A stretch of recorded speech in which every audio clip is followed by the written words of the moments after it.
Hello and welcome everybody to KATV India, and this is Mukund. Thank you for joining me on this new series which is called Decoding Politics here on KATV India.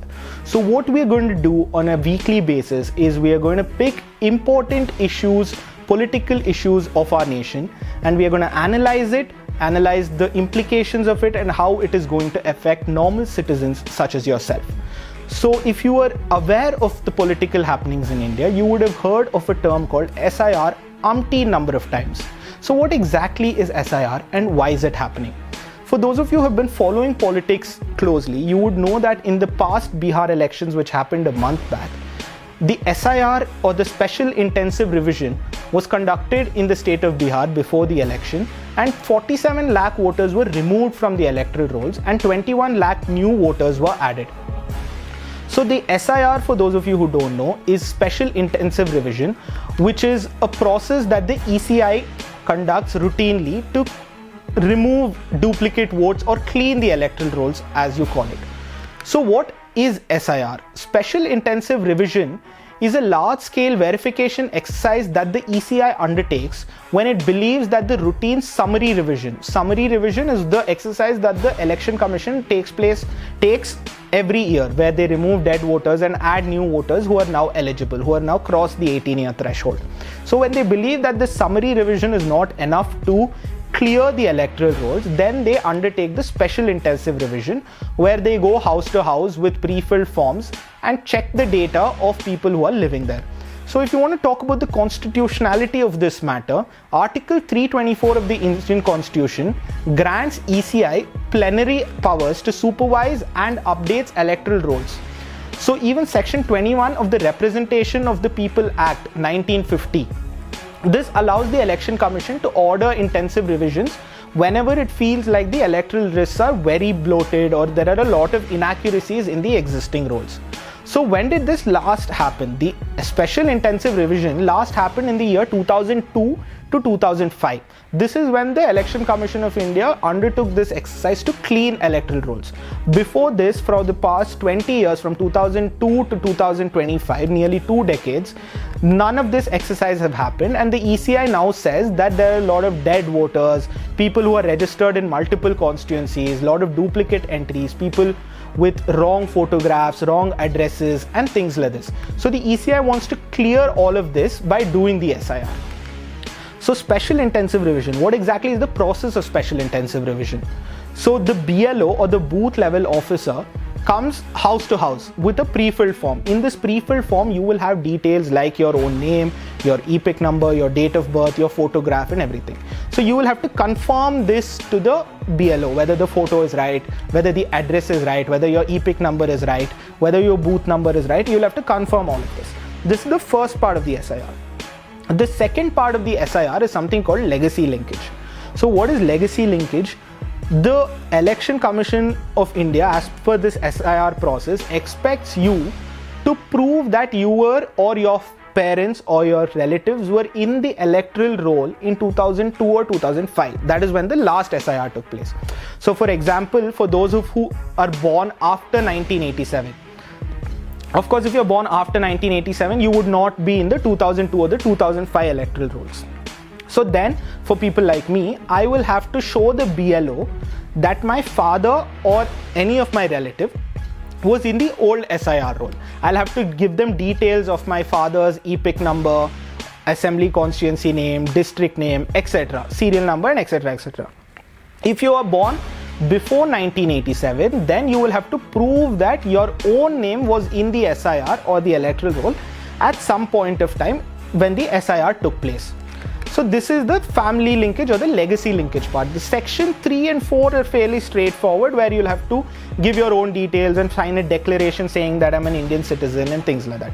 So now let's come to the latest example of SIR. In Tamil Nadu, where the SIR is currently happening, according to the Chief Election Commissioner, 6.41 crore forms were to be distributed across the state as a part of this exercise. But as of today, about 6 crore forms have been distributed, but only 3 crore forms have been filed and returned. So nearly 50% or more than 50% of the state is yet to undertake this exercise. So you will also have, if you follow news, you will know that BLOs or booth level officers are overburdened. So the entire onus of this special intensive revision falls on the shoulder of the BLO. The BLO will have to go house to house, give them the pre-filled form, check whether the data is right, and then collect other legacy linkage items like your father's or husband's or other relatives' older data on the older SIR electoral rolls. So there's a lot of workload for the BLOs, and they're all overburdened. If you have followed the latest news, you will have also seen that a BLO has sadly committed suicide, allegedly due to pressure from the SIR excise. So all of these circumstances has forced the Election Commission to extend the deadline till 11th December. But in reality, what is happening in these states like Tamil Nadu, Kerala, West Bengal is that the BLOs are not able to go to each house one by one. So the procedure of the SIR says that the BLO will have to visit the house a minimum number of 3 times. So say if a house is locked or if there's no one in, the BLO will have to go again and again to verify whether this house is actually empty or not. But this is in reality not possible for any BLO to do. So what is happening is that people are going to BLOs and they are actually giving the forms or verifying their details of parents, relatives, and etc. This is easy for me and you or people who are of an urban nature who are educated to find out. But for you to find your parents or relatives information from the 2002 or 2005 electoral roll is a very monumental task. The ECI says that you have to go to the website eci.gov.in, then search by constituency according to 2002. So for example, if I, Mukund, live in Padmanabh Nagar constituency in Bangalore, I will have to check my father's details in the 2002 electoral roll, but that time the constituency was different. Before delimitation, it was called Uttarali. I'll have to go to that constituency, search by my father's name, search by booth name, and then find out his EPIC number, and then give it to the BLO to verify my family linkage. So this is how people are supposed to do it, but it is very tough for an ordinary Indian, for an ordinary citizen to get all of this sort of information, and the tech user interface is not exactly very friendly, so it is not very easy to get this data. And to add to all of this, the Chief Election Commissioner says that if any of these sections which I said as part of the SIR, so if I leave the family linkage empty, then my voter name will be removed from the electoral roll, from the draft electoral roll. So this opposition parties are saying is very unfair. Opposition parties and critics of the SIR are saying that the burden of proof must not be on the voter to prove his eligibility in the voter list. It should be the job and the mandate of the ECI to give us a clean, proper electoral rolls without any error. So this is one side of the argument. If you ask the EC why they're doing this, they will say that to maintain the integrity of electoral rolls, we need to undertake such exercises, especially since it's been 2 decades, to remove any duplicates, to remove multiple entries, or to remove people registered in 2 constituencies or 2 booths, or to remove illegal migrants from our electoral rolls. But is it the citizens' duty to prove their right to be included, or should the ECI do it? This is again an open-ended question, and people can answer it with, or people can produce different arguments that suit their convenience. So now let's take an example as to what the rationale of the EC was before introducing this family linkage. Now say in a city like Bangalore, Mumbai, Delhi, Chennai, anywhere, there are a lot of illegal Bangladeshi immigrants or people who are not of Indian origin.